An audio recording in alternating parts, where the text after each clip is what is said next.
रोजे की हालत में अगर कोई फिल्में देखता है, ड्रामे देखता है, गाने सुनता है तो इनका हुक्म क्या होगा, और रोजे की हालत में अगर कोई इस तरह देखता है तो क्या उसका रोजा टूट जाएगा? बड़ी अहम बात है, इसको खुद भी सुने और दूसरों के साथ लाजमी शेयर कर दीजिएगा।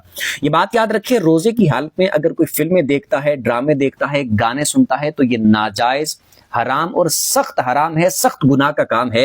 रोजा ना भी रखा हो, रमजान के अलावा भी अगर कोई फिल्में देखता है तब भी हराम है, ड्रामा देखता है, गाने सुनता है तब भी हराम है। अब रमजान के महीने में रोजा रख कर उस हालत में अगर कोई बंदा फिल्म देखता है, ड्रामा देखता है, गाना सुनता है तो उसका गुनाह जो होगा वो कई गुना ज्यादा बढ़ जाएगा। जिस तरह ये कहा जाता है कि रमजान का मुबारक महीना है, आप एक नफल करते हैं तो फर्ज के बराबर सवाब मिलेगा, फर्ज करते हैं तो यानी फर्ज अदा करते हैं तो 70 गुना ज्यादा सवाब मिलेगा। इसी तरीके से अगर कोई बंदा इसमें जुर्म करता है, अल्लाह की नाफरमानी करता है, गुनाह वाला काम करता है तो उसकी सजा भी कई गुना ज्यादा होती है, यानी उसका बवाल भी कई गुना ज्यादा होगा। तो रोजे की हालत में कोई बंदा अगर इस तरह का मामला करता है तो उसके रोजे की रूहानियत खत्म हो जाएगी।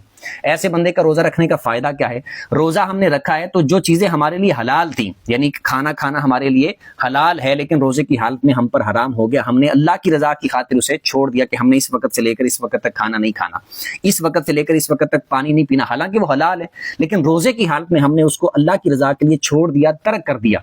और जो वैसी ही हराम चीजें हैं तो रोजे की हालत में हम वो वाले काम करें अगर, तो वो कैसा रोजा होगा? उस रोजे की रूहानियत खत्म हो जाएगी। अब जाहिरी तौर पर जो भूखा प्यासा रहने वाला रोजा है वो तो उसका नहीं टूटेगा, रोजा तो उसका हो जाएगा, लेकिन उस रोजे की जो असल रूहानियत थी वो खत्म हो जाएगी।